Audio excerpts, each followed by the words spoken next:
Back to the Inland Sports Show. Here's Pep and Jeff. And welcome back to the one and only Inland Sports Show on Fox Sports IE 1350 AM. Big game tonight. Jeff will have the call as UC Riverside will open up the season just down the road at Cal State Fullerton. And a good friend of the program, the associate head coach of the Titans, on the line right now. It's the great John Smith. Coach, welcome to the show. How are you today? I'm good, Pep. Thanks for having me, you guys. Hey, we love having you on. Jeff's all excited about this contest. His two favorite teams, UCR and Cal State Fullerton, getting together, right, Jeff? Yeah, it's always nice when you can start the Big West play at your place with really a lot of friends are going to be there tonight and get to watch your son play and get to watch the Highlanders. So kind of a win-win in my situation. I appreciate that, Jeff. Yeah, conference play is always tough, and it's always good to start out at home. So we're excited about it. Yeah, and you guys are playing really well at home. You guys are 7-5 overall, but you're 5-1 at home. So, a pretty tough place to play in Titan Gym. Yeah, it's got a good small environment feel that our guys are comfortable with. Obviously when you practice there every day, you get a level of comfortability that only you know. So, and then. We have a pretty good crowd that comes in every now and then, and I hope it's raucous tonight.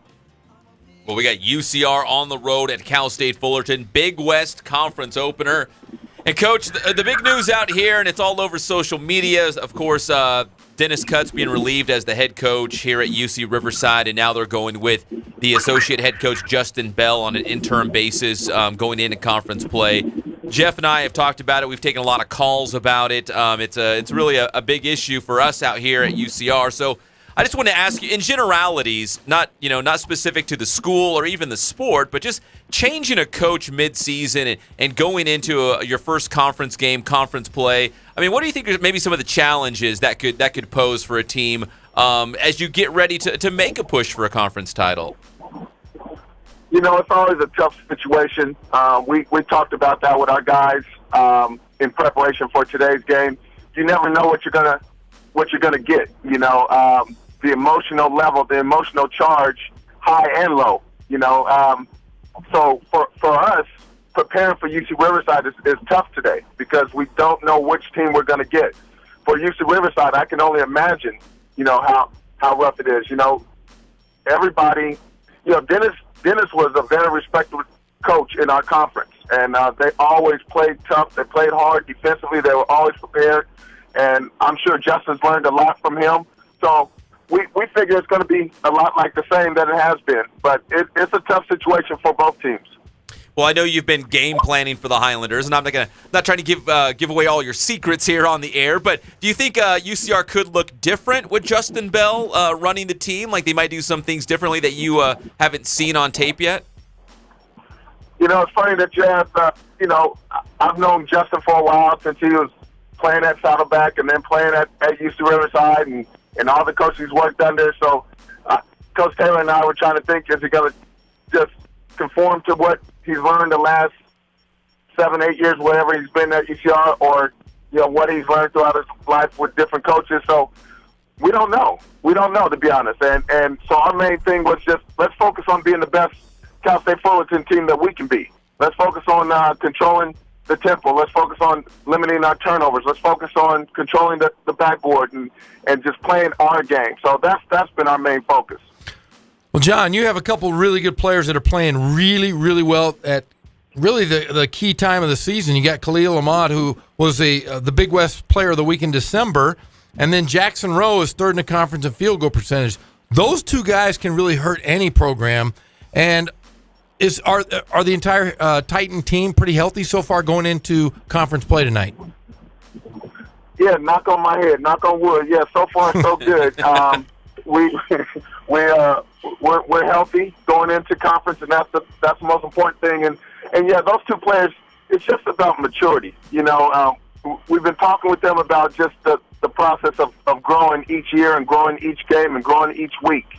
And they've bought into that, and they've been doing that, and they've been focusing on that. So it's been great for us, and we're trying to settle in with a rotation that works well for us, and our guys have figured that part of it out. So But, Big West Conference is always tough.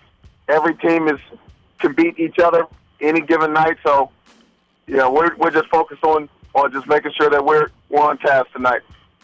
We got John Smith, the associate head coach at Cal State Fullerton, getting us ready for the big conference opener tonight between the Titans and the Highlanders.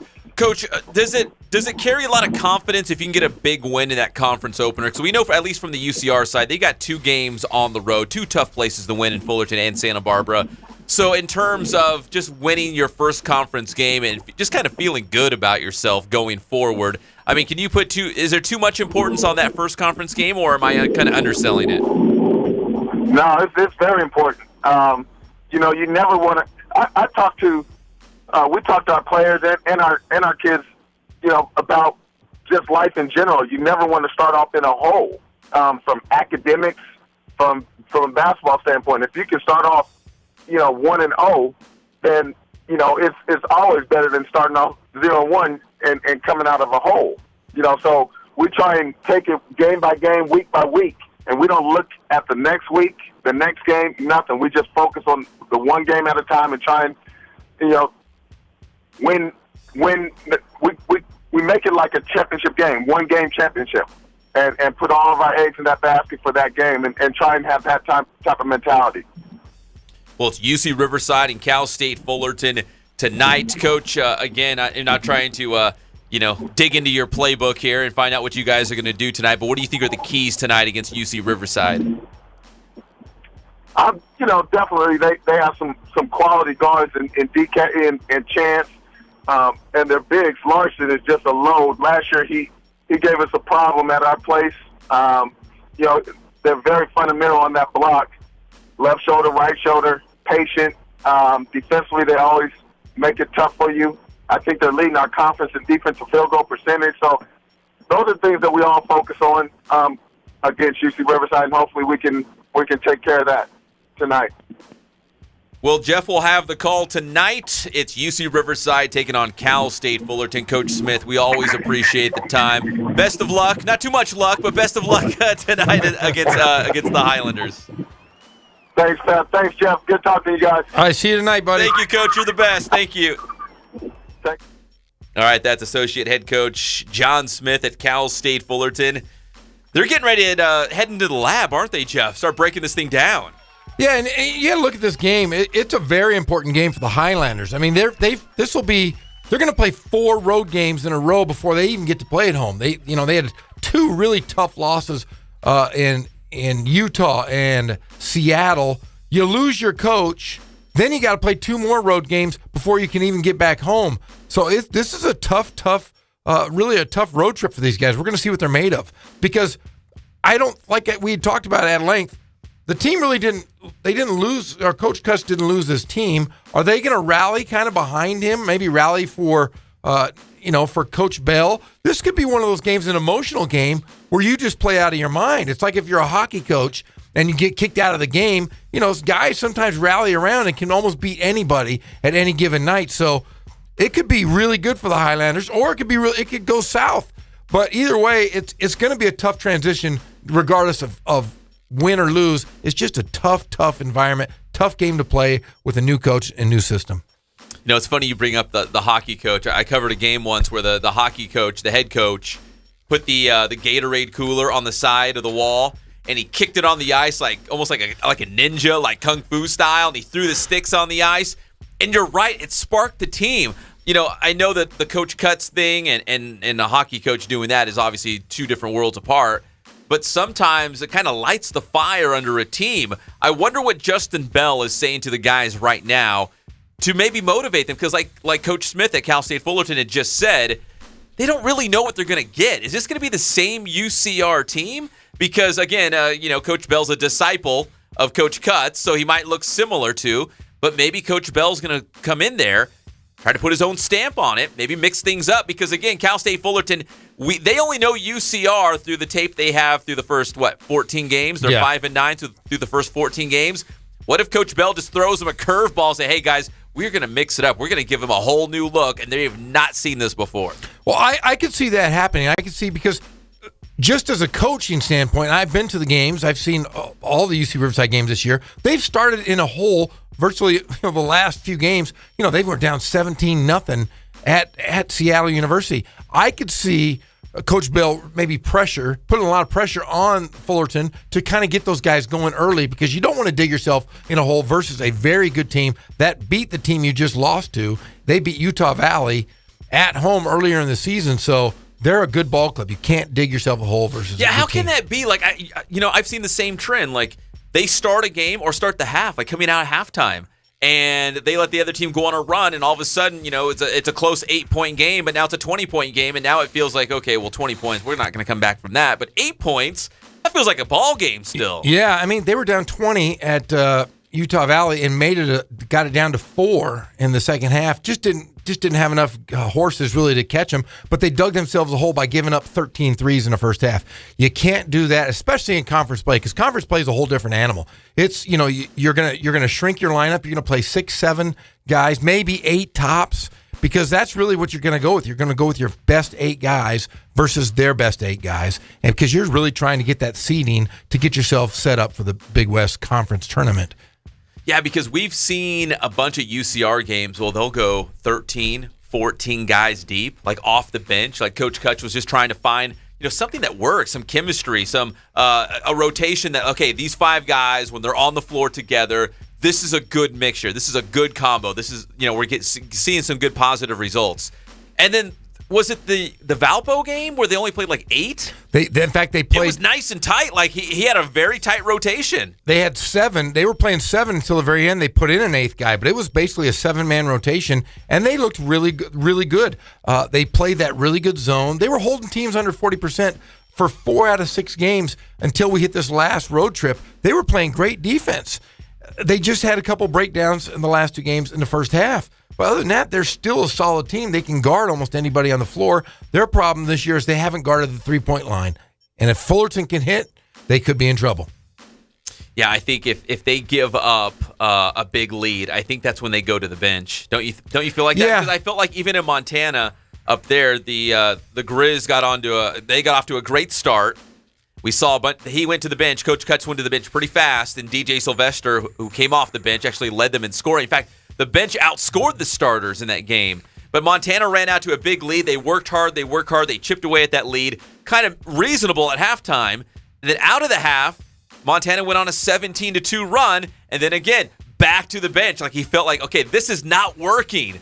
I need someone on the bench who's going to get in there and give us some points. Like you said, play some defense and grab some boards. I'm not reinventing the wheel here, but he was just trying to find something that works. Yeah, and the thing is, you can coach offense, you can coach certain parts of defense, but really just playing hard, that's not coaching. That's just if you have it. And there's a couple guys that have really shined. I mean, Johnny Kennedy looked great against, I think, Portland State. Yeah, Portland State. He had, he was like Bill Walton. He was like 8 of 9 from the field. He was 4 for 4 from the field. And then was it the Valpo game? He was 6 of 7 from the floor. Like he was not missing. And then the last 2 games, he's been phenomenal. So you didn't really count on him being a big part of the conference play, but as a true freshman, but he might have carved out his role on this team. He has really earned that spot to either be a starter or be that first guy off the bench. He's been that good because he has a knack to where he's just one of those guys. He's 6'7", 6'8". He's long. He can stretch the floor because he can shoot a little bit, and he's so athletic. Big guys have to guard him, and he can go by guys, and he just has a knack for the ball. He can go get rebounds. He can do the little things that a lot of guys just don't get. He just has that it factor. Well, when we come back after the break, Jeff, I want to ask you this. Do you think the starting lineup for UC Riverside could look different with Justin Bell at the helm? Justin Bell was a point guard, scored some points, one of the best assist men in UCR history. So I don't know, maybe he wants to run the floor a little bit more. Could you see, because you mentioned Johnny Kennedy's name, could you see maybe a different starting 5 tonight when they play Cal State Fullerton? Because there hasn't been very much of a deviation for at least the starting 5 undercuts. Yeah. Maybe a guy here or two, but we've kind of had like the same 3 or 4 guys in the starting lineup. And I don't know. I don't think it's going to change, but I just want to get your thoughts after the break. Do you think we'll see a different UCR lineup? I do. All right, we'll find out. When we come back, we'll talk more about the UC Riverside basketball game at Cal State Fullerton, more on the IE All-Star Classic, and we may even get into the the NFL playoff picture because the Rams are getting ready for the Falcons, and if they win, they're going back to Minnesota. And we've talked about this before, and I have a new take on this all. And we have the coaching carousel this morning. Gruden said he if he gets the call, he's going to take the job. If he gets the call. Yeah, but he's already got his staff in line. So, yeah, we can talk about that. I'm excited. A college coaching carousel as well. Yeah, Rich Rodriguez. Yeah, you know what? And we got to find a correspondent in Lithuania. Are you working on that? No, I don't care about those guys. We'll talk about the Ball brothers, too. We'll be right back. It's the Inland Sports Show on Fox Sports, IE 1350 AM. Hey, you, get your damn hands off her.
Do you want to play rough? Okay. Say hello to my little friend. We're back to the Inland Sports Show. Here are your hosts, Pep Fernandez and Jeff Gorham. And welcome back. It's the one and only Inland Sports Show on Fox Sports IE 1350 AM. Welcome to the flagship. That's Jeff Gorham. I'm Pep Fernandez. Greg running everything behind the scenes. Jeff, we're proudly brought to you by Spoiled, quick quality oil change, Kin Sporting Goods, Boost Performance Training, and Catalano Motors in Corona. As we headed into the break, we were talking about the UC Riverside game against Cal State Fullerton, what their starting lineup might look like. Will the Highlanders play any different? We have all these question marks. You're going to be at the game. You'll have the call live at GoHighlanders.com tonight for the Big West Conference opener. But just a lot of question marks. A lot of Highlander talk in this one. Of course, high school football and the IE All-Star Classic coming up. But a lot of talk about the Highlanders and what they might look like. How are they going to perform in their first game now that Dennis Cutts has been relieved of his head coaching duties and associate head coach Justin Bell is the interim head coach for UCR. So, Jeff, you were looking up a Johnny Kennedy stats out of the Rancho Verde High School. And before we start breaking down who should be starting for UCR, Johnny Kennedy really has enjoyed a great true freshman season thus far. Well, you know, he played sparingly early in the year and then had a chance against a very good Portland State team where he was out of his mind. And we both said, wow, this is a true freshman. And we were looking at the future is very bright for UC Riverside and the Highlanders. But the last two games, he's really played well. He was 5 for 5 from the field with 10 points at a very good Utah Valley team with very good big men, and he outplayed them. And then he goes up to Seattle, doesn't shoot well from the field, but goes 9 for 9 from the free throw line and gets 11 points and 6 rebounds. He was really a key factor. You kind of had to look and go, wow, very surprising, because he really is a stretch. You know, he's like a stretch forward. He can play guards because he is so quick, and he can guard big guys because of his length. He will cause problems, and I could possibly see him breaking that starting lineup because it's a change. It's something different. Athletically, you're going against a very good Fullerton team. Khalil Ahmad is a very good player. One of the best scorers. He's fourth in the conference in scoring. And then you have the sophomore Jackson Rowe, who is nails from around the basket. You know, he's shooting almost 61% from the field. He's averaging double figures, almost 13 points a game, and he's leading the team in rebounding at 6 points a game. But he's athletic. He's the kind of guy that you'd see a Johnny guarding. You know, Alex Larson is a very good big for the Big West. And I think Coach Cutts really built this team when he came in for the Big West Conference. And the tough thing is we're not going to get to see it under Coach Cutts, but I do see what he was trying to do. There aren't a lot of big guys, and you'll see, Pep, there aren't a lot of big guys in the Big West that can play with their back to the basket. A lot of them, like Jackson Rowe, will face you and go at you, but with their athletic ability. But Riverside has an advantage over a lot of schools, maybe outside of UC Santa Barbara and Hawaii, where they have good bigs that can get on the block and make a good post move for the baby hook shots, and they're strong, and they can draw foul troubles, or draw mismatch problems against these teams like Fullerton. But I think a Johnny Kennedy has that chance to start in that lineup. So if a Johnny is inserted into the starting lineup, that would be a smaller lineup? So you play faster? You could. I mean, you can run an early offense with those guys. If you have Alex Larson, who's really going to commit to rebounding the ball, then you can get it out. I haven't seen Dikembe Martin playing a lot of point guard in the last 5 games. You're right. Chance Murray's handled the ball. Chance Murray has been the primary ball handler, and I don't think it's for any reason. I think that Chance might see the floor a little better because he's a senior. He's played a lot of games, and Dikembe Martin has become your primary scorer. So you put him at basically a 2 spot or a 2-point, you should say, because you have 2 really good point guards out there. 2 points on the floor. But I think outside of the early offense, I think Chance Murray sees the floor a little better than Dikembe. But Dikembe is really their go-to scorer, and I can see that as well because that's a quick lineup. You put a Johnny at the 3 or the 4, and then you put Alex Larson. And Rosser has been up and down. Rosser versus Utah Valley didn't even get a shot and played 18 minutes and didn't even get a shot attempt. So we've got to maybe put a spark into this team. Maybe light a little fire under the senior Rosser, because he really has been the spark for them for the first few games of the season. He plays hard, he rebounds, he gets after it. But you got to be able to score the basketball, and you are going to get something out of a Johnny. Well, Dikembe Martin is your leading scorer thus far on UC Riverside. But a Johnny Kennedy could be that guy to come off the bench and provide a spark. And when we've seen him, Jeff, you said like that, what was it, the Utah Valley game, didn't shoot that well. But outside of that, the guy hardly misses. Like, he's always like 6 of 7 or 5 of 6 or 6 of 6. Like, he just doesn't really miss. He takes high-quality shots. Some are close to the rim, but also he can shoot the three. Yeah, he can. I mean, you got to look at the lineup right now. They have 3 guys averaging double figures. You got Dikembe Martin averaging 13.5 points a game, Chance Murray almost 12, and Alex Larson at 10.5. But it drops off tremendously after that. Yeah. A lot of the teams that they're facing have 4, 5, 6 guys. Who's fourth? Brandon Rosser? Like 8 a game? Brandon Rosser has dropped down to 6.8. So, he was scoring the ball a lot more in droves. He was shooting. He was close to 10 a game. Yeah, he just hasn't, the last few games, he's kind of fallen off. Menno Dykstra hasn't had the success he had last year, but he did come on really late in the season in the Big West play and was their best three-point shooter. So maybe with a few games under his belt now, after having the early leg injuries, maybe legs underneath him, and he'll be able to shoot the ball well. But I'm telling you what, Johnny Kennedy and DJ Sylvester have surprised me the most because we didn't see them play very much last year. We didn't see him play at all. So kind of a big surprise on those guys. So if you're the interim head coach, Justin Bell, and you know the guys that you have, obviously he's the associate head coach. He's been around the team several years now, a former UCR player. And he's been on all the trips, you know what I mean? Like, he's been there for all the practices. He knows what he has. Do you think it's up to him to maybe shake things up? Or, hey, you know what, guys, maybe he really feels like, hey, Coach Cutts had us going in the right direction like we've talked about. They've shown the flashes where, like, okay, I get it. I see something there. Like, UCR could be competitive. Could they win the Big West? I don't know. We're going to find out starting tonight against Cal State Fullerton. But maybe he likes something there and he doesn't want to shake it up. Well, I know he likes it because he's the recruiting coordinator. He's recruited these guys.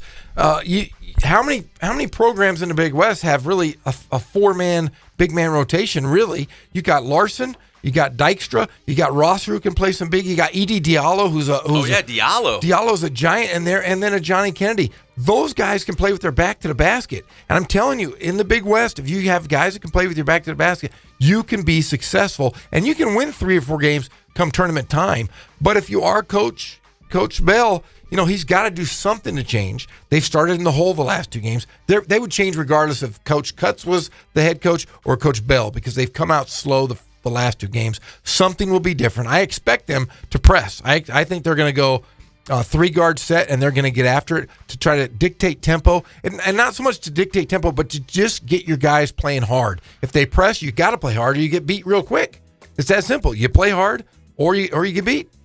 Now, you covered UC Riverside last season. It's my first year on the job as doing the broadcast, but you did the broadcast last year with John Ramey. I mean, how would you characterize the Highlanders on the road? Were they different as opposed to outside of the SRC arena? Did they play differently on the road? Were they, I don't know, any differences? Well, I think this year they're a better team this year for sure because they can. Last year their biggest Achilles heel was they couldn't shoot the ball.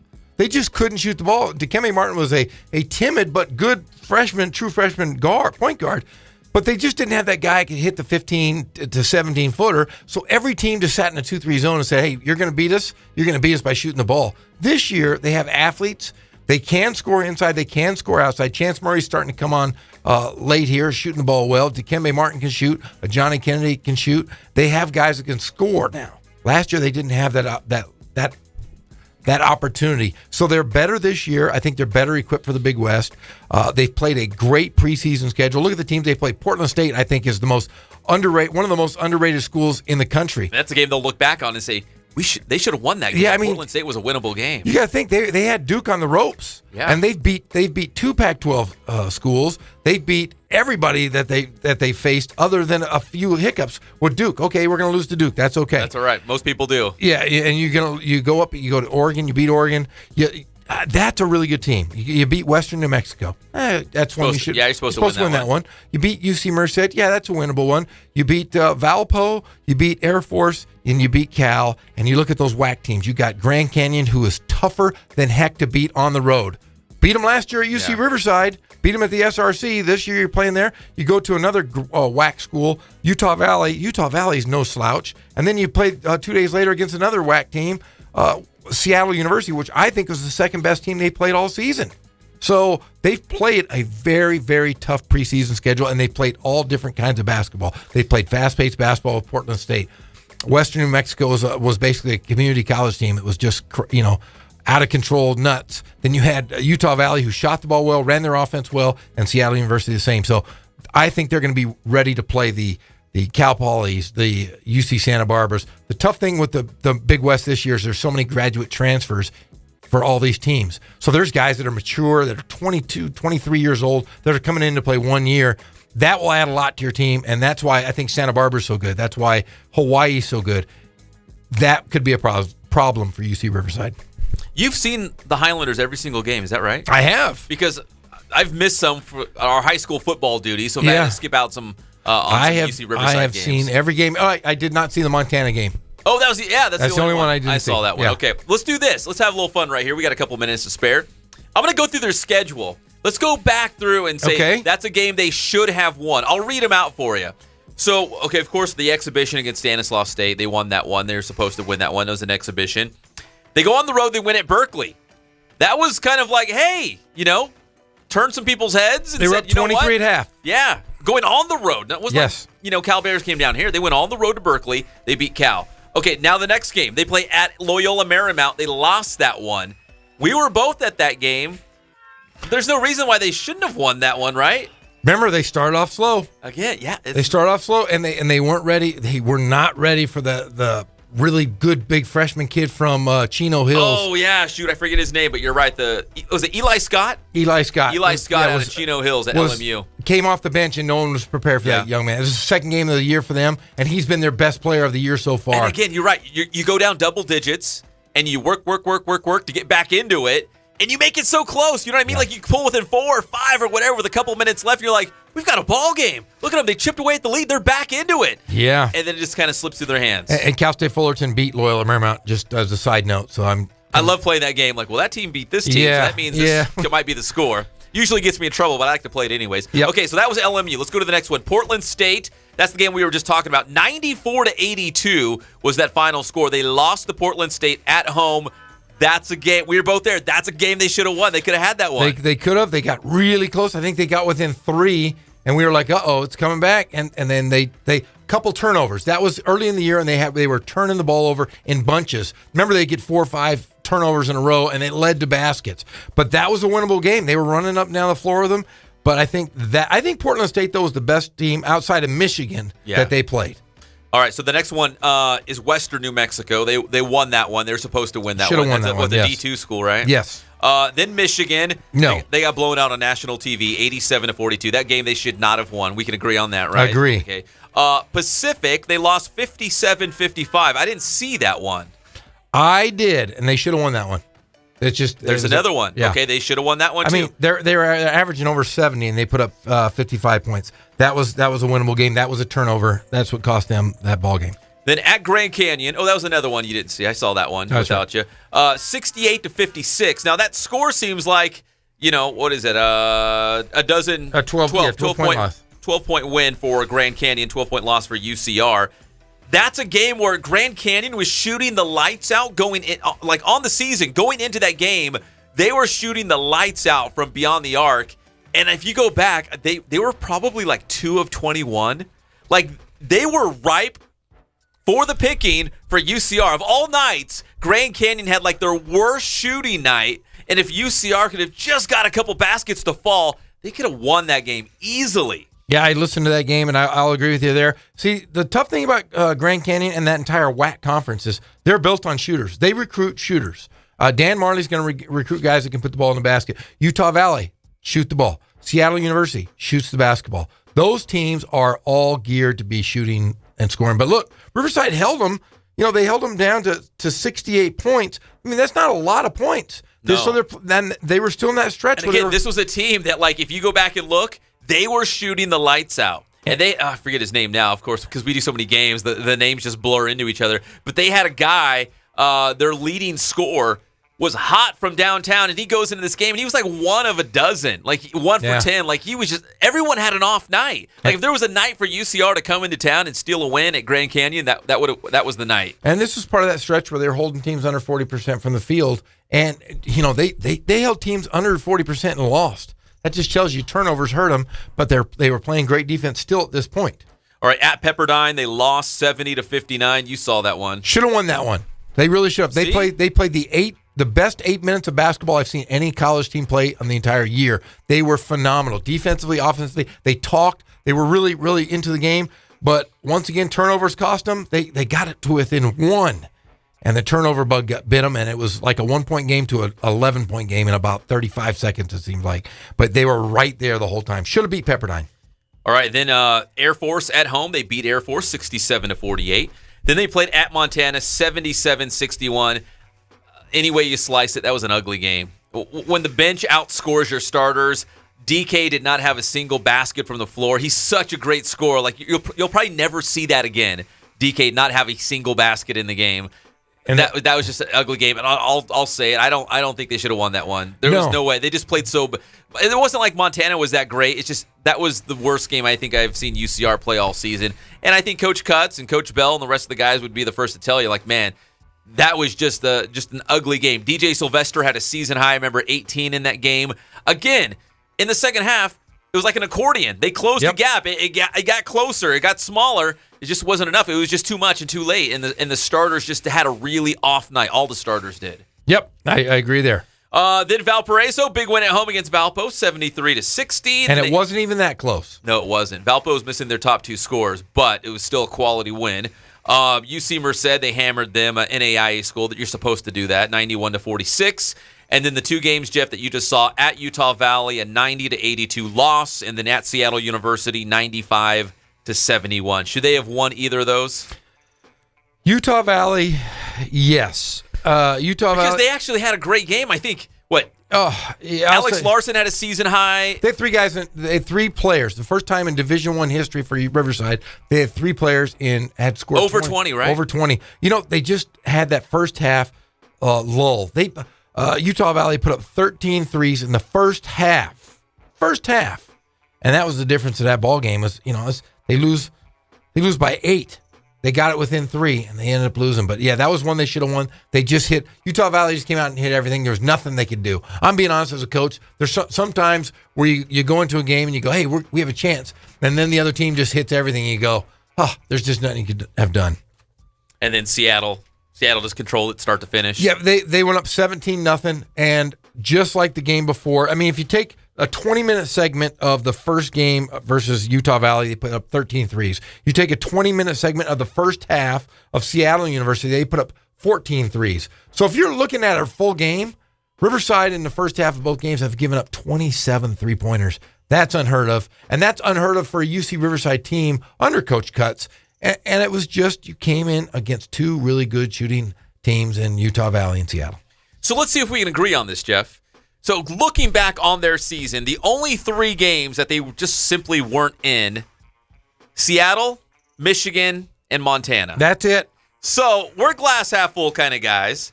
Could you imagine them being, let's see, they should have been, they could have been 11-3? Yeah, I mean, they could have been 11-3 right now. They could have. They're very. I mean, call us crazy. Yeah. But UCR could have been 11-3 at this point. Yeah, and I'm being honest. A 5-9 going into conference against the teams they've played and the close games they've played, it's just a matter of time for them to kind of figure it out, and they could do it. I think they're really built well for the Big West. I think Coach Cutts, Coach Bell, and Coach Wilkerson, I think they built this team really well to play in these next few games in the Big West. So we'll see. That's why I couldn't be a coach. Because you'll go back, like what we're doing right now, you'll go back through a season and say, we should have won that game. We should have won this game. You know what? A couple plays here and there. We should have won that game. Because, again, Michigan, Montana, and Seattle, maybe the 3 that were just simply out of reach. Throw those out. Yeah, I agree. They could have been easily 11-3 right now. So, man, basketball is a cruel game sometimes, isn't it? It is. And it's sad to say that, Coach Cutts lost his job over this. But I'm still one of those guys that's scratching his head going, I don't understand. I don't, because if I was coaching this team and I get fired, I would be, for one, I would say, hey, you're going to pay me for the next 2.5 years, and I'm going to move to Flagstaff and hang out with my beautiful wife and enjoy life. That's one what way. you would say, or is that what's going on? I mean, that's what I mean. That if I was to get fired, but on the other hand, I'm going to go, hey, wait a second. I think we built a pretty good team here, and I feel bad that Coach Cutts won't get to see it through. That's my biggest concern. Yeah. Coach Bell, I love him. I think he'll do great. But my biggest thing is I would love to have seen Coach Cutts at least finish this season out, because it's really his team. Yeah, because when you go back, again, we're just trying to illustrate here that it wasn't like a bunch of blowouts. Like, oh man, they got destroyed in this one, blown out in this one. It was a lot of close games. And again, going back to kind of the theme of the season, they just get down early, and then they spend the rest of the game playing catch up, and it's just not a good way to live. But they've made a lot of these close, and they've won a couple of those. But when you look back, again, there's a bunch of wins in there. Yes, that are losses in reality, but they could have been wins if they would have just hung in there and not dug themselves such a deep hole. That's why basketball is cruel. It's a game of runs. It really is. You can go on you could be a lesser team, and you go on a great run, and you beat a team that you should never beat. And it's like flipping a coin. Sometimes it works for you, sometimes it doesn't. And I look at UC Riverside as, we are around the guys. They're all really nice guys. They all buy into what coach has taught them. They didn't say, you never saw them going, oh, I hate this, I hate this, I hate this. They don't have an alpha male. They just don't. They're all pretty even-keeled, nice young men. So it's hard to gauge this team unless you've been around them like coaches have. I see them as just nice young guys. There's no one on the team when they lose that they, somebody's banging their head against the wall. Throwing their Chick-fil-A. No. So, it's going to be one of those things we're going to have to see at the end of the year. I would be surprised if they come out with a winning record in Big West Conference play, because, again, as we go back through the schedule, they're right there. You look through the Big West. Who should they? I think they should beat Northridge. I think they could either win or split with Fullerton. Irvine's down. I think I could see them beating Irvine twice, because Irvine has big guys, and I think Riverside's big guys are better. Battle of the Bigs. Battle of the Bigs. Santa Barbara, I don't know if they're going to get Santa Barbara. I don't think anybody's going to get Santa Barbara, to be honest with you. They're that good? We're going to find out Saturday night. Yeah, I mean, you bring in your best player from last year who was hurt with the ACL tear, and then you bring in 3 graduate transfers that just changed the complete program of your team, and a brand new coach and a couple of his recruits. That's a recipe for winning. Yeah. I don't think Hawaii's as good as they say, because they played their first 14 games. They played 13 at home. How can you be? Yeah, road games. Playing on the road's a whole different animal. It is. So I don't see. I think they can beat Hawaii. They've gone in and beat them the last 2 years at Hawaii. They did. So even when Hawaii was really good. Yeah, they can beat Hawaii. See what Cal Poly's questionable. You don't know what you're ever going to get out of those guys, because they lose guys. Long Beach State's athletic as heck, but I can see Riverside splitting with them. So they have a shot to. You really want to get in the top 4. You want to get in that top 4, so when they draw the tournament, you're going to play 4 versus 5, or vice versa, 3 versus 6. So only one team does not get to the Big West team tournament, Big West Conference tournament. So if you look at the way it is right now, Northridge is really, they haven't played anybody, or they haven't beat anybody. They're 1-11 or 2-12. So yeah, it's wide open for Riverside. All right, when we come back, Jeff, we're going to talk more about the IE All-Star Classic. Plus, pack your bags. We're going to take you to Lithuania. No! The Ball Brothers show. No, I don't want to go to the Baltic Sea. Going overseas because it's now happening. It's really, really happening right now. So we're going to tell you what's the latest on the Ball Brothers and LeVar Ball in Eastern Europe. It's like playing pickup game at Nichols Park or Bryant Park. Come on. It is what it is. We will break it down when we come back. It's the one and only Inland Sports Show on Fox Sports IE, 1350 AM.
Maybe we should talk about this when you're feeling better.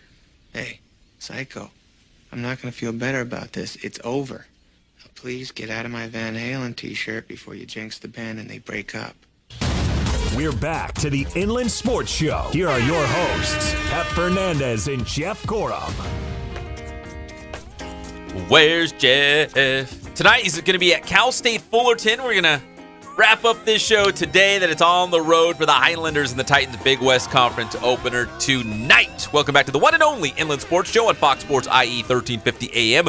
Proudly brought to you by our good friends over there at Spoiled, quick quality oil change, Boost Performance Training, Ken Sporting Goods, and Catalano Motors in Corona. So the big news today, rocking the world, Jeff.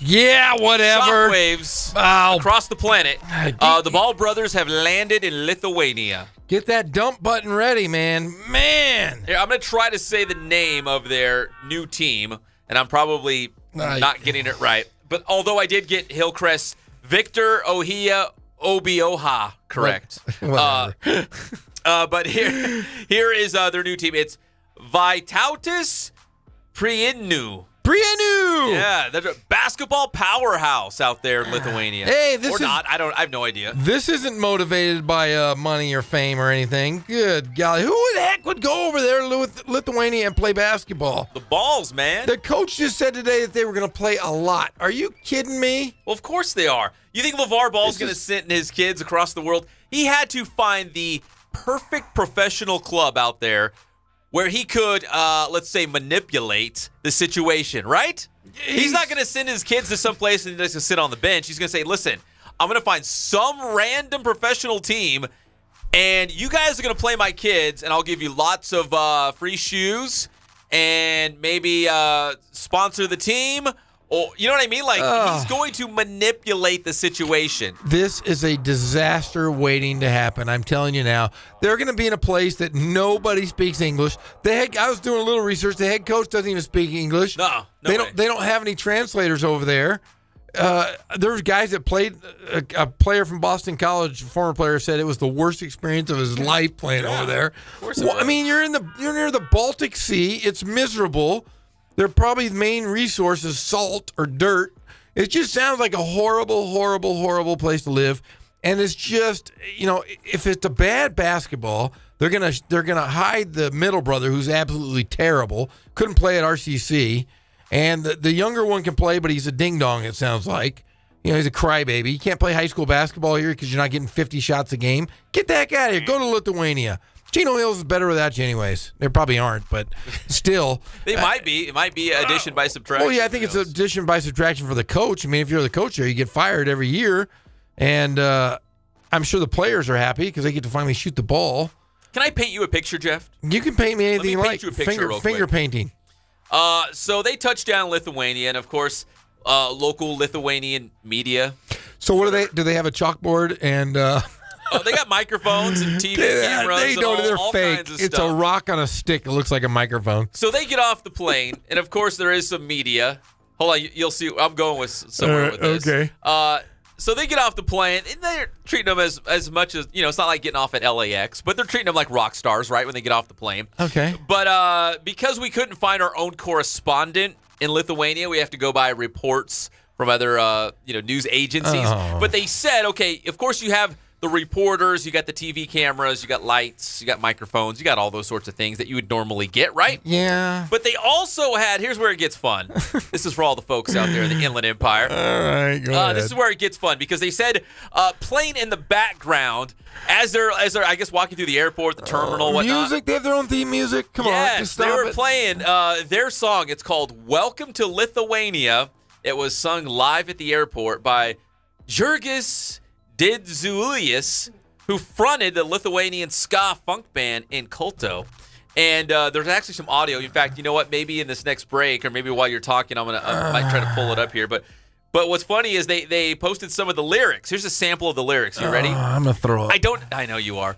I don't know how it goes, but I'm not going to try to sing it. I'm just going to read it for you. Okay, just read it to me. So this is "Welcome to Lithuania." Huge song over there. Oh, God. Being sung live as the Balls are getting off the plane. Deflate them. Here you go. Welcome to Lithuania. It's on the Amber Coast, a place where it rains. We don't have any mountains, just 2 forests and plains. Welcome to Lithuania. Welcome to Lithuania. Welcome to Lithuania, the land of the beautiful ladies. That's it. There's no the big mountains. song. No mountains. Two forests. 2 forests and plains. We don't have any mountains. A place where it rains. That sounds wonderful. That sounds like a flat Seattle. Boy, it just sounds. Oh man, Seattle, by the way, was cool when I was up there. Yeah, at nighttime it looked really cool. But this, oh my gosh, Lithuania sounds like just like purgatory. Those guys are in purgatory right now. It's basically the middle of nowhere. We have friends though that are support the Bulls and follow them around, and I'm not going to mention them, but man, you guys got to get out. You just got to leave. You got to be smart and just get out. It's a mess. You know, I gotta find maybe some of this music. I just want to know: are they going to wear their shoes? The whole team going to wear the Bulls big baller shoes?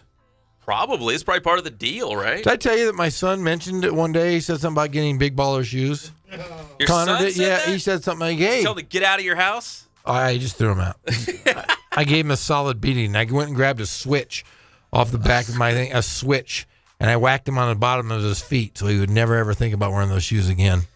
All right, I don't know what I did with it. I just had the video. This is a disaster. I'm telling you, just a disaster. The coach is doing it just because they don't have enough money to pay their team. So if you bring in these guys, you're going to make some money. You'll be able to finally pay off guys. The language barrier, though, is really going to be different. I mean, especially when they find out the middle one can't play a lick. And then they're going to, So they're going to have to play. The coach said he's going to play him the whole time. And his son is the other guard.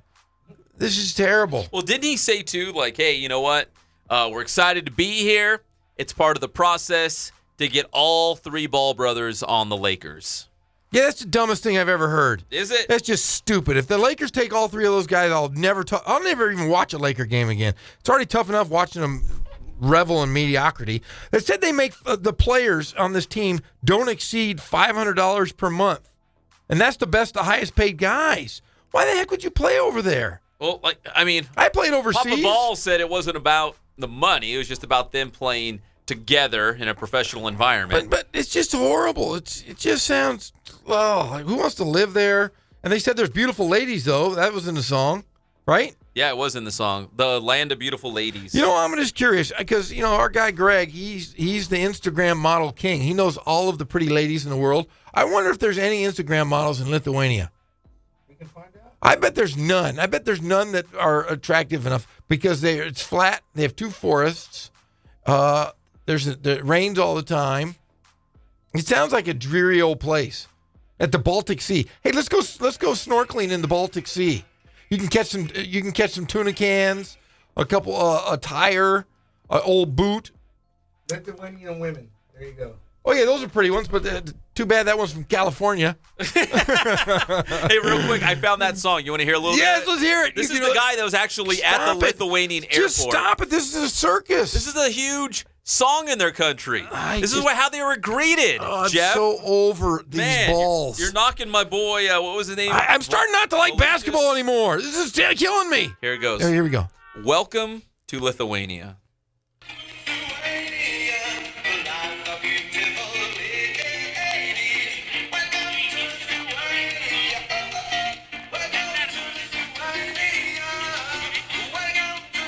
Stop, Pep. Stop. More. Hold on.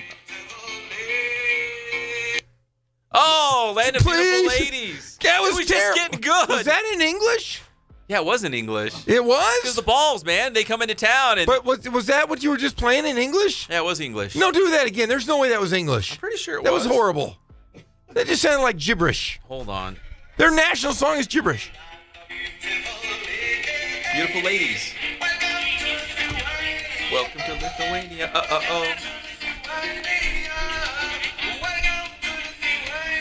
He's not speaking English. No, he is. There it is. That is the worst. It's sweeping the country right now as we speak, Jeff. Get on board. I'm going to have to. You know what my favorite sport is now? What? You know what my favorite sport is not now? Basketball. Not anymore. Soccer. Yeah, kickball. Yeah, kickball is my favorite sport. I'm being honest with you, man. Until LeVar Ball says, my son's going to play for the Ontario Fury. Oh, gosh. I'm going to try out for those guys still. That's my whole goal in life is to play for Is that your New Year's resolution? Make the Ontario Fury? I'm only eating one Big Mac a day now instead of 2. Could you give me the other one? Yeah, so I'm going to bulk you up and I'm going to lose weight. I figure it's at addition by subtraction. I'm going to give you a little weight and I'm going to take away all mine because instead of eating 3 or 4 Big Macs, I'm going down to just 1 a day. I suppose that would work. Yeah. When we come back on the show, maybe more New Year's resolutions. No more Who ball. knows? No more ball stuff. I just don't want to hear. No more about balls. No, unless it's Lonzo. I don't mind talking about him. He's really ugly though. He is. Can I just say one more story? Are we pressing up here against time? If you make it quick, okay. yeah, we're okay. Last year, did I tell you I went to the Cal State Northridge game last year and hung out with Tracy Murray and our boy Gasol. Yeah. And I'm sitting there in the front row, and I'm watching him shoot before the game. And I'm like, yeah, he's going to be the first pick in the draft, first or second pick. And then I heard these girls screaming from the bleachers, "We love you, Lonzo. We love you." And they had these big signs. "Well, you're beautiful." And I honestly wanted to yell at him and go, "Who the hell are you talking to? There's nothing beautiful about this guy. He's got a weird shot. He's got a weird looking face, but he can play. But man, they were like, "You're beautiful." There's nothing. And no offense, Lonzo. There's no way good looking girls should be throwing themselves at you. I know. Fabio. Yeah, you are definitely not Fabio. You are not even George Fabregas, for God's sake. You're not even George Fabregas. Yeah, they were screaming it, and I remember Tracy Murray and I just looking at each other going, "Man, we would have had anybody we wanted. We're way better looking than that guy." All right, we come back. We'll talk about the IE All-Star Classic, the NFL playoff picture. Maybe Jeff and I will make some playoff picks. I'm ready. I'm going to pick them. You ready to do it? I'm ready to pick them. All right, we'll do that when we come back. It's the one and only Inland Sports Show on Fox Sports IE 1350 AM. Bernie, how you doing? Great play.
Hold on. Oh, we got a problem here? Hold on. We got a problem here? We're back to the Inland Sports Show. Here are your hosts, Pep Fernandez and Jeff Gorham. Welcome back to the Inland Sports Show on Fox Sports IE 1350 AM. Big night tonight. UCR taking on Cal State Fullerton. Jeff will have the call. And next Saturday, we've got the Inland Empire All-Star Classic. El Clasico, January 13th. Jeff, it's dubbed the biggest game in history. So it is. Man, we put it out on social media. It took off. It was running wild on Instagram and Twitter. We appreciate everyone who reached out to us. I know Matt Logan and Nick Matheny, they're hunkered down in some dark room somewhere, and they're molding their rosters because, again, you want to win that game. It's the biggest game in history. Well, he's hunkered down Logan's hunkered down up in space. In space? In space, because he's evil, and he's part of the evil empire. That's true. So he's up in the Death Star somewhere, or, hanging out on his throne. He's sitting on his throne, writing out his picks. Like Snoke's throne. His throne room. Yeah, Matheny's hiding around somewhere, probably writing up his picks. But yeah, we did this social media thing, and it went, like you said, it went like wildfire. Yeah, people loved it. I mean, my phone was blowing up every 30 seconds. I would get a notification. And there were guys who were like, I need to play. This guy needs. I better play. Tagging their friends, tagging their teammates. And then I was thinking in my head, I go, uh-oh, if these guys aren't picked, they're going to come kill you, Pep. Me? Yeah, because they want to play so bad. But let's just make this clear. You and I have no say in picking these. Here's the process. So Jim Clover, the mastermind, sends out a nomination form to the coaches. Yes. The coaches, if they choose, fill them out, send them back to Clover, and then Clover says, Coach Matheny, Coach Logan, here's all the players that were nominated. Now, did Coach Logan and Coach Matheny both, go rogue and find guys on their own? They probably did. I'm sure they did. I'm sure they did. They found guys because they want to win the game. Yeah. They know who's studs out there. But yeah, that's how they do. There's an actual nomination form. They turn it into Jim Clover. Jim Clover gives it to the coaches, and then they just take the ball and run with it. Hey, we're just the messengers. We are but we also, maybe they read our, the tweets. Maybe they said, hey, look, let's see who should be in this game. Maybe they're looking for a backup center or something, and it was right there. But yeah, as far as Pep and I, we had no say, but there were some really, really, really good suggestions on the Twitter. Yeah, there's there's a lot. It's hard, man. There's a lot of great players in the Inland Empire when you have to narrow it down to about... Yeah. I think they're going to keep the roster about 35 guys. 40 would be the high number, but probably closer to 35. Because if you're in the IE All-Star Classic, this is a memory you're going to have forever. And they want the guys in the game to actually play. It's one thing to just get a jersey and you hang out on the sideline. You're like, oh, I got one snap. That wasn't very fun. They want these guys to play. They want them to enjoy it. So they're going to try to make it worth their while. So that's why the rosters are going to be around, I would say at least 35. Again, the high number would be like 40 on each team. Yeah, and I'm a little bummed just because last year I got to call the game with you on Riverside TV, and this year I don't even get to go this year. You got the Highlanders and Long Beach State. Big time. Yeah, that's going to be a great game, but I always look forward to... Oh, wait, the game's at 6. I might be able to drive across town afterwards and see the end of that game. Wait, the UCR game's at 6? 6 p.m. A 6 p.m. start. Oh, yeah, you'd be done by like 8. Yeah, unless I could pay off the referees and then tell them at Big West TV. No whistles. No media whistles. Timeouts. None. No fouls. Let's just play like a good pickup game. Yeah, because that's one thing I'm looking forward to. I'm like, I'm going to miss the Long Beach State game. Or the great All-Star, the greatest game ever. All right, so the 33rd Annual Inland Empire All-Star Classic coming up January 13th, next Saturday. Be there, Centennial High School. Matt Logan and the Riverside County All-Stars against Nick Matheny from Summit and the San Bernardino County All-Stars. Biggest game in history. They're also passing out scholarship money. They passed out more than $175,000 in the last 33 years, and they've got several scholarships they're passing out. In fact, if you go to the Inland Sports website right now, inlandsports.wordpress.com, on our blog, you can find the application form for the scholarship, so you can actually apply for the scholarship. But it has to be by Saturday. It's coming up January 6th. That's the deadline. Yes, and if you need to reach Mr. Clover, it is Jim Clover, Clover, the number 1, at sportsmedicinememe.com. So if you're a coach out there and you have a player, and there's also a sports medicine scholarship in Dr. Jerome Wall's name. So maybe you have a student trainer who wants to be an athletic trainer one day. There's also a sports medicine scholarship. So again, help us spread the word. Put it out on Twitter. Go to our website. Get the application form. You can fill it out. And again, email it to Jim Clover, the number 1 at me.com. That'd be awesome. Yeah, it's going to be a great night, and one of those games you look at and you go, hey, could be the last game you ever play as a high school senior, or it could be the springboard to going off to college. But either way, it's a great experience, and they're always going to remember it. And a lot of college scouts on hand to watch as well, which is also a neat wrinkle to it all. Yep,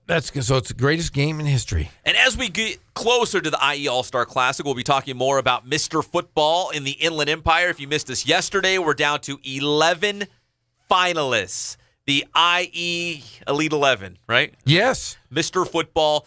Real quick, I'm just going to run through the names, but we'll touch on it in the next several days as we get closer to the All-Star game. But Murrieta Valley quarterback Hank Bachmeyer, Murrieta Valley wide receiver Marquis Spiker, because you can't have one without the other, right? No, you have If you have a receiver who had a big year, probably had a big quarterback too. Yep. Goes for the same at Cajon. Quarterback Jaden Daniels and Cajon wide receiver Darren Jones. At Heritage, running back Sherrod White.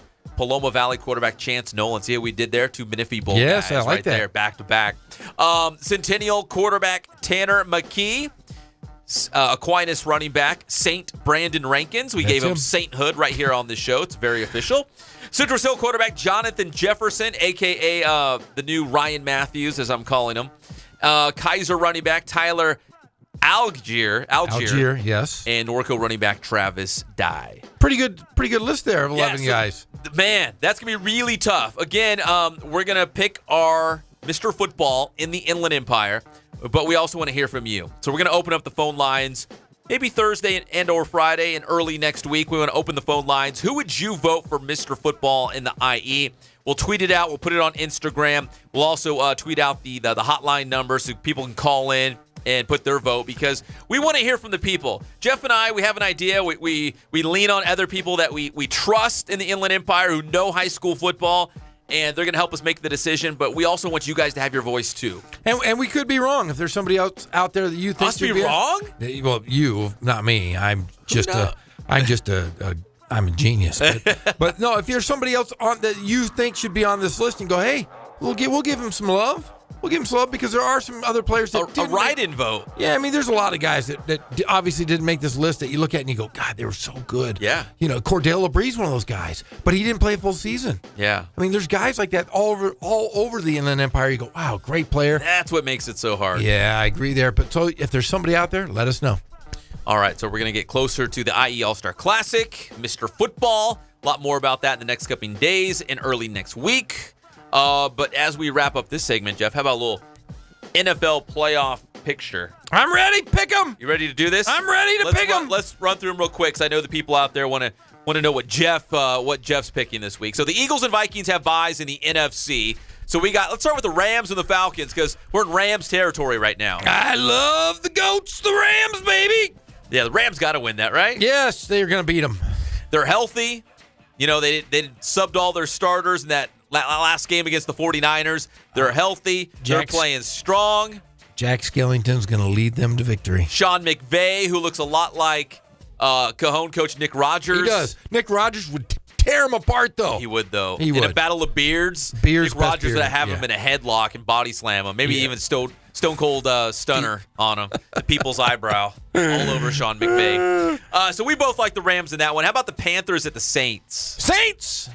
Come marching in.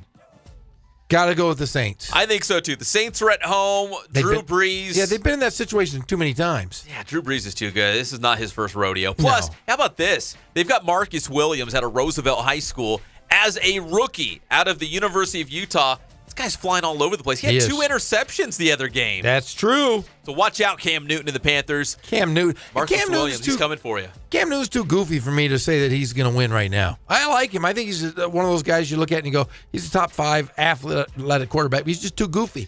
He started doing the yogurt commercials. I couldn't take him seriously. Yeah, anymore. it's just too goofy right now. And you got to get a little serious, man. You're a quarterback, and I know people don't like hearing that, but you got to be serious. He's out there pushing Greek yogurt, staying regular. I'm not down. Yeah, he's dancing around, wears funny hats. Looks like seriously, he looks like a forest ranger in some of his hats. All right, so we like the Rams, and Yes. we both like the Saints. Yes. I think we both agree with that. Yes. All right, over in the AFC, the Patriots and the Steelers, they have the first-round byes, so the wild card playoff games. The Bills at the Jaguars. Jaguars, you mean? I'm going to go Bills. I think I'm going to go Bills, too. Come on, go against me. And but here's the deal. Jacksonville has looked awful the last couple of weeks. I know. That's why I'm saying the Bills. You know what I mean? Like, sometimes it's not the best team. It's like the hottest team. Who's peaking at the right time? And Jacksonville just looks bad right now. I don't know a whole lot about the Jaguars. I do know they're losing, and they don't look good. And the Bills stuck into the playoffs for the first time in 17 years, and they have Sharice Wright out of Colton High School. I'll go Bills all day. Yeah, Bills, and I'll say this. The reason I'm going to pick the Bills because there's my two least favorite cities in the world, the entire world. But Buffalo? Buffalo, New York, and Detroit, Michigan. Detroit might be getting a little better, but Buffalo, I was there one time. I was like, holy cow, this is real. So, yeah, I'm going to have to go. Yeah, I'm going to go with Buffalo Bills. And how about the Tennessee Titans at the Kansas City Chiefs? That's the other AFC playoff game. I see. I love the quarterback for the Titans. I got to go with my man Mariota. You like him? I love him. I do. I'm going to go Titans. See, again, I go back to my childhood, and there's some stadiums that you just don't walk into and come away with wins. And Arrowhead Stadium in Kansas City is one of those places. I just grew up thinking, no way do you go into Kansas City and just get a win. So I think the Chiefs, I don't want to say it's a blowout, but I think this will not be as close as people might think. I think the Chiefs are going to win this pretty handily. So you think the Chiefs are going to be the Titans? So that's our only difference. Wasn't that a candy bar commercial? Yes. The guy was painting the field. He's like, the who's Chiefs. the Chiefs? Yeah. So we only have one difference. Is that game 4? Is the Titans and yeah, Chiefs. so you like the Titans? I like picked the Chiefs. yeah, because he's my favorite. He was my favorite quarterback in college. Mariota. Yeah, he's fun. He was fun to watch. You know who blocked for him? Big Cameron Hunt out of Centennial High School. He did. That's right. That's his boy. Yeah. In fact, I think he put a picture on social media just the other day of like him and Mariota coming off the field when they were with the Oregon Ducks. Yeah, they were fun to watch. Not too long ago. So there's Jeff and I breaking down the NFL playoff picture for all those games, and we'll come back on Monday and see who's right. Because again, that one game was the only difference. Kansas City and Tennessee. Yep. That was it. All right, we come back. We're going to wrap this thing up. Cal Baptist, they're back home tonight. We'll talk about that matchup. A little soccer action as well. Big thanks to Dennis Pope helping us break down some soccer action. I love Popey. He's awesome. And we'll touch on the UC Riverside basketball game one more time as Jeff's going to go put his suit on and hit the road as the Highlanders will take on the Titans. You're listening to the one and only Inland Sports Show on Fox Sports IE 1350 AM. So the day of the arraignment, they had this meeting right in the back.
You know, I started on cleanup just like you guys. But now, see, I'm washing lettuce. Soon I'll be on fries. Then the grill. A year or two, I make assistant manager. And that's where the big bucks start rolling in. We're back to the Inland Sports Show. Here are your hosts, Pep Fernandez and Jeff Gorham.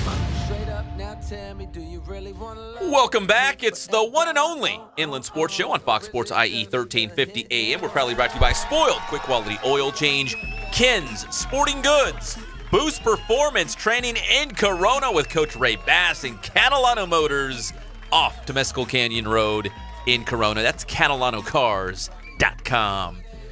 All right, Jeff, you're getting ready for UCR taking on Cal State Fullerton tonight, just down the freeway. And the good news is you get to avoid all that 91 mess that's coming up this weekend. Do you? Well, yeah, because we're going to be in the big bus, and sitting on the big bus, you get to go in that the toll lanes. Oh, the toll lanes. That's right. So kind of frees it up a little bit. It frees it up. I can just sit there, listen to my headphones, study the game of tonight's game. It'll be kind of fun. See, I hadn't been on a bus in a long time. I guess they call them coaches now, right? They're like luxury coaches. It's a bus. But I haven't been on a bus in a long time since we started doing the UC Riverside games again. And I didn't know they had Wi-Fi. They have electrical plug-ins. I mean, they've got TVs all over the place. Got masseuses. What buses are you going on? Hey, the better ones than you're going on. But I just couldn't believe it. Like, when I got on for the first time, I'm like, this is actually kind of nice. Yeah, and there's food on your chair when you sit down. That's a UCR thing. That's just favorite part. Listen, we got Wi-Fi. We got food. Did you hear what TVs? Did you hear what somebody Gazal was listening to the show yesterday? Did you see what he called me? No, what did he call? Okay. Oh yeah, what was it? It was really funny. I remember it was funny. He said because Clover was talking snacks or snack bars. You're a snack guy. He called me Admiral Snack Bar. Isn't that funny? That's so funny. It's a snack. I'm an Admiral Snack Bar. So yeah, that's a pretty good title. I was like, that's pretty clever. Snack bar too. Think about it. Snack bar. That's a snack. I love it. That was pretty funny. Yeah. He nailed that one. Yes, he did. So it's a big one tonight. UC Riverside playing on the road at Cal State Fullerton. Big West Conference opener, and also the head coaching debut for Justin Bell. Jeff will have the call at GoHighlanders.com. A little bit closer to home here in Riverside. Cal Baptist taking on Dominican. What's their mascot, Jeff? They are some sort of penguin, I believe. Yeah, they're the Penguins. Hey, yeah! Woohoo! Cal Baptist, Dominican. We got a basketball doubleheader at the new arena on campus. John Smith's brother used to be a head basketball coach at Dominican, and John Smith had an extra year to play college basketball. He played for his brother. He did? Yeah, we spanked him when I was at Cal Baptist. He's a Penguin. He is a Penguin. Yes, that's right. I remember. If you see him, tell him we brought up the Penguins today. Mind blown that I remembered it was a Penguin. CBU Dominican, 5 and 7 o'clock. So the women will play at 5, the men right after at 7 o'clock. The men's basketball team, the Lancers, we don't talk about them nearly enough, but they're 10-2 on the year, but they've had 10 games at home. Can you believe that? A lot of home games. Well, you got to show off that new arena. Oh, that's true, though. Oh, man. Yeah, break that thing open. Yeah, there's some big Division I schools coming in next year to play there.